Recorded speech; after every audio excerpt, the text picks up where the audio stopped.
Those who follow their whims and desires are the people of misguidance. তারা পথভ্রষ্ট মানুষ যারা নিজেদের কামনা বাসনা ফলো করেন। And I do not think they will have any fate except hell. এবং আমার মনে হয় না যে জাহান্নাম ছাড়া তাদের আর কোনো গন্তব্য থাকতে পারে। আমার মসজিদের প্রায় রোজ ইমাম সাহেব বলেন যে 2 পায়ের ভিতরে 4 আঙ্গুল ফাঁকা রাখাটা নাকি সুন্নাহ। যদি 4 আঙ্গুল ফাঁকা রাখেন জীবনে কোনোদিন কাঁধে কাঁধ হইতে পারে, কিন্তু পায়ে পা কোনোদিন মিলবে? 4 আঙ্গুল যদি ফাঁকা রাখেন 2 পায়ের ভিতরে, এটা নাকি সুন্নাহ। এরকম যে কত রকমের কথা বলবেন, মানে আমি করুণাই করি একটা, মানে করুণা করি বলতে আমি যে এটুকু জানছি এটা আল্লাহর দয়া। উনি তো দিনের পড়াশোনা করছেন হয়তো 3 বছর বয়স থেকে, ওনার কাছে এটা হয়তো কখনো আসে নাই। অনেক কিছু ছাড়ছেন উনি আগে। উনি এখন আমাদের মসজিদটাতে আপনি নামাজ পড়ছেন না, পজ দেয়, কিন্তু মানে 2 সেজদার মাঝখানে বসে রুকুর থেকে দাঁড়ায় দেয়, সূরা ফাতিহা পড়তে পারবেন আপনি, এই সময় পাওয়া যায়। অনেক কিছু চেঞ্জ হয়েছে, তারপরেও এগুলো রয়ে গেছে আর কি, যে 4 আঙ্গুল ফাঁক, জোরে এই বলবেন না, জোরে আমিল বলবেন না, অথবা পায়ে পা লাগাইতে বলে না, কিন্তু 4 আঙ্গুল ফাঁক দিতে তো পায়ে পা লাগবে না, কিন্তু চেপে চেপে দাঁড়াইতে বলে। তারপরে যে কোনো বুজুর্গের পায়ের সাথে যদি আপনার পাটা টাচ করে যায় বলে, মানে একটা ফজিলত বা একটা কিছু বললো আর কি। তো এইগুলো হচ্ছে যে হুইমস অ্যান্ড ডিজায়ার্স, নিজের মন গড়া কথা, কোনো দলিল ছাড়া কথা। আচ্ছা, এরপরে উনি বলেন those who follow their whims and desires are the people of misguidance. তারা পথভ্রষ্ট মানুষ। I do not think গেল এটা। আবু ইউসুফ আল কাদি উনি বলেন I do not pray behind জাহমি। জাহমিদের কথা বলছে রাফেদি আর কাদেরি। আচ্ছা ঠিক আছে, এটা এই সেক্টের ভিতরে পেছনে আমরা নামাজ পড়ি না, উনি বলতেছেন আর কি। আমি যেমন শিয়াদের পেছনে নামাজ পড়বো না, আমি তো শিয়াদের সাথে চাকরি করছি, একটা কন্ট্রাক্ট করছি, ইরানি ন্যাশনাল লাইন্সে ছিলাম, না বুঝে গেছি তখন তো একটা মানে জোশের ব্যাপার, মানে খোমেনি জানি কি, মানে বেটা হইলে একটাই আছে মুসলিম ওয়ার্ল্ডে, বুঝছেন না, এরকম একটা ফিলিং নিয়ে 1989 সালে গেছিলাম। গিয়ে দেখি ভাই সবকিছু একদম আলাদা, মানে এইগুলো আমরা চিনিও, আমরা এগুলো জানিও না এগুলো কি মানে ওই যে আমাদের কথা বলেন অনেকে যে ওই কোনো সাহাবীকে যদি দেখানো হইতো যে আমাদের দেশে যে ওই দিন পালন করা হয়, তাহলে ওনারা হয়তো বলতেন, জিজ্ঞেস করতেন যে এরা কোন দিনের অনুসারী, আমাদের যেসব করা হয় আর কি আমাদের দেশে। ধরেন একদিন সহবেদের রাইতাইনে যদি নামাইতে পারেন কোনো সাহাবীরে বা দেখাইতে পারেন যে এরা কোন দিনের অনুসারী, তো এইরকম ব্যাপার আর কি। আচ্ছা, এরপরে সাবনি বলে একজন ছিলেন, ইমাম সাবনি, তারই আসতেছে যে যারা বেদা অনুসরণ করেন তাদের এটা অবভিয়াস, তাদের দেখে আপনি বুঝবেন। The most obvious sign is their intense hatred for those who transmitted the reports of the prophet সাল্লাল্লাহু আলাইহি ওয়াসাল্লাম। হ্যাঁ, এটা একটা দামি কথা বলছেন। যারা হাদিসে রিলেট করছেন, হাদিস ট্রান্সমিট করছেন, তাদেরকে তারা খুব অপছন্দ করে, খুবই অপছন্দ করে। আমি একদিন এখানে এক বিপ্লবী ইসলামী দল আছে, তো ওইটার আমিরের সাথে আমাকে একজন নিয়ে বসাইছেন, এই বাসাবোতে এখানে, ওনাদের এখন কোথায় জানি না, এটা তো 10-15 বছর আগের কথা। তো আমি ওনারে জিজ্ঞেস করলাম যে আপনি কাকে স্কলার মানেন, তা উনি বলে কিছু বলতে চায় না। তো শেষ পর্যন্ত বললো ওসামা বিন লাদেনকে স্কলার মানে।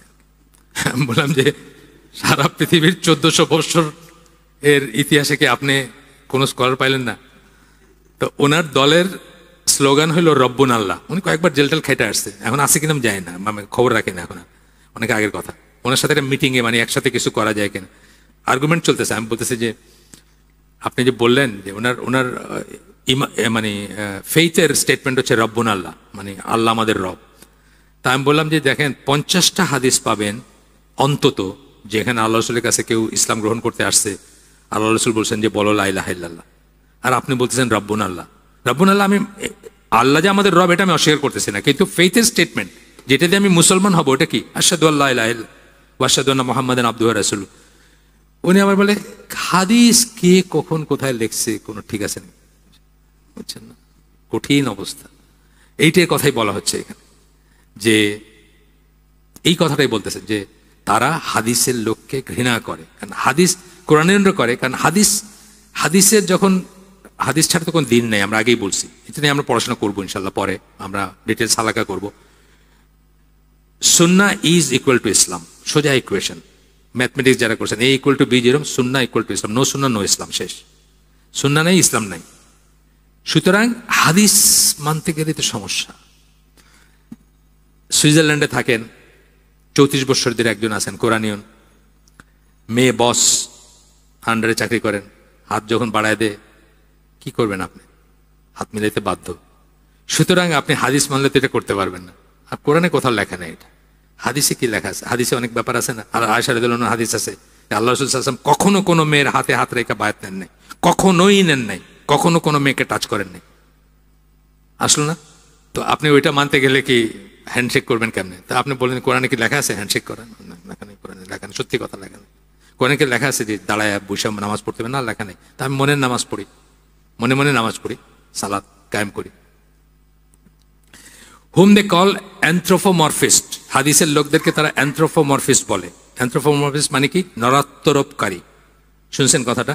অ্যানথ্রোপোমরফিস্ট, যারা গডকে মানুষের আদলে দেখে, এটাকে বলে অ্যানথ্রোপোমরফিজম। আমাদেরকে আলোচনার জামাকে, সালাফিদেরকে বা সালাফি মানহাজ যারা ফলো করেন তাদেরকে ওরা বলবে, বিদাতিরা, যে এরা হলো অ্যানথ্রোপোমরফিস্ট। কারণ কি? এরা বলে আল্লাহর হাত আছে, এরা বলে আল্লাহর পা আছে, এরা বলে আল্লাহর চেহারা আছে। এই জন্য আমরা কি নরাত্ব আরোপ করি? আল্লাহকে মানুষের আদলে দেখি আল্লাহকে? মুশকিল না। লাইসাকা মিসলি শাইউন, আর কিছুই আল্লাহর মতো না। শেষ, এক বাক্যে সব শেষ। সব আরোপকারী, সব সিমিলারিটি যারা আনবে, এটার মতো এটা, এটার মতো এটা, সব শেষ এক কথার ভিতরে, যে আর কিছুই আল্লাহর মতো না। আপনার মাথায় যা আসবে আল্লাহর সম্বন্ধে, আল্লাহ ইজ দ্য আদারনেস অফ দ্যাট। আল্লাহ সেটা না, আল্লাহ তার অন্যটা। শেষ হয়ে গেছে না? আবু বকর রাদিয়াল্লাহু আনহু একটা আসার আছে এটা নিয়ে, যে তোমার মাথায় আল্লাহ সম্বন্ধে যে কল্পনায় আসবে, আল্লাহ হচ্ছেন তার আদারনেস, মানে তার বাইরে। তার কারণ আল্লাহকে আমরা কোনোভাবেই কম্প্রিহেন্ড করতে পারবো না এই জীবনে। যখন আল্লাহ আমাদের যদি জান্নাতি হয়ে আল্লাহ যদি তার দেখা দেন, তখন আমরা দেখবো ইনশাআল্লাহ। কিন্তু এখন পর্যন্ত না। তা আমরা কি আল্লাহর মানুষের মতো কইছি নাকি? কইছি? আমরা কি মাইকেল এঞ্জেলোর ওই ছবির মতো কইছি নাকি? মাইকেল এঞ্জেলোর একটা বিখ্যাত ছবি আছে, যে এক বুড়া লোক, উস্কো খুস্কো চুল, পাকা দাড়ি, আঙ্গুল এরকম ধরছে, আর একটা আধা ন্যাংটা লোক, এখানে একটা কোনো মতে একটা কাপড় আছে, সে হলো মানুষ আর ওইটা হলো গড আর কি। তো এটা তো হলো অ্যানথ্রোপোমরফিজম। আমরা তো অ্যানথ্রোপোমরফিজম বিশ্বাস করি না, আমরা তো এটার কোনো প্রশ্নই ওঠে না কোনো। এটা হলো তাদের ব্যাপার। এটা আমরা এখানে বরং উল্টাটা বলি, যে শিরকের সবচেয়ে বড় উৎসের একটা হচ্ছে ডেইফিকেশন অফ হিউম্যান বা হিউম্যানাইজেশন অফ ডেইটি। দুইটা কথা বললাম। ডেইফিকেশন অফ হিউম্যান, মানুষকে শ্রদ্ধা করতে করতে তারা গডের পর্যায়ে নিয়ে যাওয়া। অনেক মানুষে করে না? অনেক মানুষ আছে করে। এই যে তাহেরুল কাদরি বা এই ধরনের মানুষ যাদের সেজদা করে মানুষে, তাদেরকে কোন পর্যায়ে নিয়ে গেছে? শ্রদ্ধা করতে করতে করতে করতে তারা গডের পর্যায়ে নিয়ে গেছে। এই যে ইন্ডিয়াতে আসে না, সাধু ফাধু আসে না, পায়ে সেজদা করে মানুষেই। এটা হলো ডেইফিকেশন অফ হিউম্যান। আর উল্টাটা কি? হিউম্যানাইজেশন অফ ডেইটি, মানে আল্লাহকে মানুষের পর্যায়ে নিয়ে আসা। এই যেটা মাইকেল এঞ্জেলোর ছবিতে যেটা আছে, খুব ফেমাস ছবি, আপনারা দেখবেন। এই গডের কথা যেখানে, এই যে হিসেব বই আছে, ওনার নাম কি, ক্যারেন আর্মস্ট্রং, তার বই আছে না, এই কনসেপ্ট অফ গড বা কিছু বই আছে, ওখানে দেখবেন এই ছবিটা কাভারের উপরে আছে। এটা হলো গ্রেকো রোমান চিন্তা, গডের চিন্তা হচ্ছে এটা। আমরা সেটা করি না, কিন্তু এই জাহেলরা বলবে যে আমরা সেটা করি। আমরা বলতেছি আল্লাহর হাত আছে, আল্লাহর পা আছে, আল্লাহর চেহারা আছে। আমরা অ্যানথ্রোপোমরফিস্ট, যে বললেন। Ignorant and লিটারালিস্ট। ইগনোরেন্ট বলবেন, জাহিল, ভেদ বুঝেন না, বুঝছেন না? ভেদ আছে না, মানে অনেক এসোটারিক জিনিস, গুড়ো তত্ত্বের কথা আছে। মারিফত, তরিকত শুনেন নাই, হাকিকত এগুলো শুনেন নাই, এগুলো বুঝে না এরা খালি হাদিস বুঝে। আর লিটারালিস্ট মানে যা লেখা আছে খালি তাই বুঝে, তার পেছনের যে কি মিনিং এটা তার বুঝে না। আমাদেরকে বলবে আর কি, অক্ষরে অক্ষরে খালি ওইটাই বলতে চাইতেছে, এর বাইরে এজিফ কিছুই নাই। ওই গুড়ো তত্ত্ব বুঝে না, বুঝছেন না? জাহেরি বাতে নিয়ে এগুলো বুঝে না। আচ্ছা, they believe that the reports do not constitute knowledge, and that knowledge is the result of their false reasoning which shaitan has given to them. তারা মনে করে না যে এই যে রিপোর্ট মানে হাদিস বর্ণনা, যেগুলা রিওয়ায়াত যেগুলা, সেগুলাতে কোনো নলেজ নেই। তারা মনে করে তারা রিজনিং দিয়ে যেটা বের করছে ওইটা কিন্তু তাদের রিজনিংটা কে দিছে? শয়তানে দিছে তাদের রিজনিংটা। হ্যাজ গিভেন দেম মানে তাদের সে অশ্বাস দিছে। আজকে আমরা সকালে হালাকায় the music made me do ইটের হালাকা ছিল, ওখানে আমরা দেখতেছিলাম যে কিভাবে মিউজিকের ব্যাপারে শয়তান মানুষকে করছে। সারা দুনিয়া মিউজিকে ছাওয়া না, সারা দুনিয়া ছেয়ে আছে মিউজিকে। মিউজিক কি? শয়তানের আজান, বুঝছেন না? আমাদের আজান, শয়তানের আজান আলাদা। যাই হোক, ইমাম শাফি বলেন, my ruling on those who engage in philosophy. Philosophy একটা ব্যাপার, ফিলোসফি কিন্তু খুব ড্যামেজিং একটা জিনিস। শহীদুল্লাহ খান মাদানী আমাদের ওখানে হালাকা করতেছিলেন, উনি বললেন যে একদিন প্রসঙ্গত বলতেছিলেন যে ইসলামের 12টা বাজাইছে হলো, মানে প্রথম 12টা বাজাইতে শুরু করছে হচ্ছে ফালসুফা বা ফিলোসফি। হ্যাঁ, কোথা থেকে আসছে ফিলোসফি? ওয়েস্টার্ন ওয়ার্ল্ড থেকে আসছে, গ্রেকো রোমান ট্র্যাডিশন থেকে আসছে। তো এখানে বলতেছেন ইমাম শাফির সময় শুরু হয়ে গেছে এগুলা। উনি বলতেছেন my ruling on those who engage in philosophy, যারা ফিলোসফিতে এঙ্গেজ করে। দর্শন কিন্তু আমাদের জিনিস না। ইসলামের কথা অনেক বলে যে ইসলামিক ফিলোসফি, না, ইসলামিক ফিলোসফি বলতে কিছু নাই। ফিলোসফি হচ্ছে কনজেকচার। আপনার মনে হলো এরকম, আমার মনে হলো, আপনি একটা জিনিস দেখে মনে করলেন যে এরকম, আমি মনে করলাম এরকম, মানে সাবজেক্টিভ জিনিস। আপনার একটা মনে হলো, আমার একটা মনে হলো, ওনার একটা মনে হলো, ওনার একটা মনে হলো। আমাদের ব্যাপারগুলোকে, আমাদের সমস্ত কিছুর দলিল কি? কোরআন এবং সুন্নাহ। আমার কি মনে হলো এটা ইমেটেরিয়াল, আমি কি ভাবলাম এটা ইমেটেরিয়াল, আমি কি ঠিক মনে করলাম এটা ইমেটেরিয়াল, তাই না? অনেক ব্যাপারই আছে। আমি খুব কমন যেটা বলি, একদম কমন যেটা সবসময় বলে আসছে, আবারও বলতেছি, যে অজু গেল আপনার গ্যাস বাইর হওয়ার জন্য, আপনি সেই অজু রিনিউ করতেছেন কি দিয়া? মুখ হাত ধুইয়া মাথা মশে করে। গ্যাসের জায়গা তো ধন নাই, শেষ। এখানে কোনো রিজনিং নাই। যখন আল্লাহ থেকে কিছু আসছে, রাসূল থেকে কিছু আসছে, এখানে কোনো রিজনিং থাকবে না, ওইটার কাছে সাবমিট করতে হবে। আপনার রিজনিং বলতেছে যে ওই জায়গাটা দেওয়া উচিত ছিল, কিন্তু আল্লাহ রিজনিং সেটা বলে নাই, বা রসুলের রিজনিং বা রসুলের আদেশ সেটা বলে না। এটা হচ্ছে ইসলাম। যাই হোক, ফিলোসফি আপনাকে কি বলবে? হ্যাঁ, ডিপেন্ড করে, এটাও হইতে পারে, ওটা পারে। যেমন ফিলোসফিতে যারা করছেন, এই ইলমুল কালাম যেটা কথা বলতেছেন, এটার পণ্ডিত ছিলেন ইবন সিনা। উনি তো ফিজিক্যাল রিজারেকশন অস্বীকার করছেন। ফিজিক্যালি যে মানুষকে রিজারেক্ট করা হবে, ফিজিক্যালি যে পুনরুত্থান করা হবে, সেটাকে অস্বীকার করছেন। উনি বলছেন যে এটা আল্লাহ জাস্ট একটা ভয় দেখাইছেন, বা একটা লোভ দেখাইছেন, ভয় দেখাইছেন। যারা ছোট মানুষ, গণসাধারণ, তাদেরকে লোভ দেখাইছেন জান্নাতের, হুরের, আর ভয় দেখাইছেন আগুনের আর ইসের। আসলে যেটা হবে সেটা আত্মিক হবে। ওনাকে সব বড় স্কলাররা তাকফির করছেন, কাফের মনে করেন তাকে। ইবন সিনা ডাক্তার হিসেবে বড় ছিলেন, কিন্তু মুসলিম হিসেবে কাফের মনে করেন, মানে মুসলিম মনে করেন না ওনাকে। আচ্ছা, তো বলতেছে ইলমুল কালাম, যেটা ফিলোসফি আর কি, কালাম শাস্ত্র।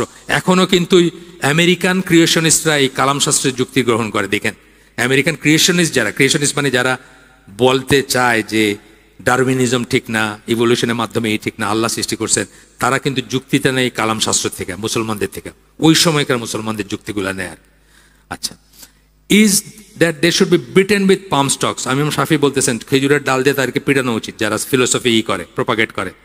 অ্যান্ড ক্যারিড অন ক্যামেলস, এবং উটের উপরে চড়ায় ঘুরানো উচিত। And taken round the tribes, এবং সব এই গোত্রগুলোর ভিতরে নিয়ে যাওয়া উচিত। And it should be said, এবং বলা উচিত, this is the punishment for those who forsake the Quran and Sunnah and adopt philosophy. এইটা হচ্ছে পানিশমেন্ট যারা কোরআন সুন্নাহ ছেড়ে ফিলোসফিরই বলে। সুতরাং এই জাফরুল্লাহ চৌধুরীর কাছ থেকে ইসলাম নিয়েন না, আছে না? বুঝতে, ইসলাম হচ্ছে পৃথিবীর একমাত্র সাবজেক্ট যেটা না শিখে, না পড়ে, না জেনে এটার উপর কথা বলা যায়।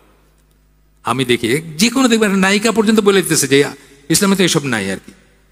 দেখবেন আপনি, ওই যে কি একটা ইলেকশন নিয়ে খুব গন্ডগোল হলো না তাদের, চলচ্চিত্র কর্মীদের, ওইখানে দেখবেন সমানে ইসলামের কথা ওড়াইতেছে, ভাই করতেছে, বলে দিতেছে একটা কিছু আর কি।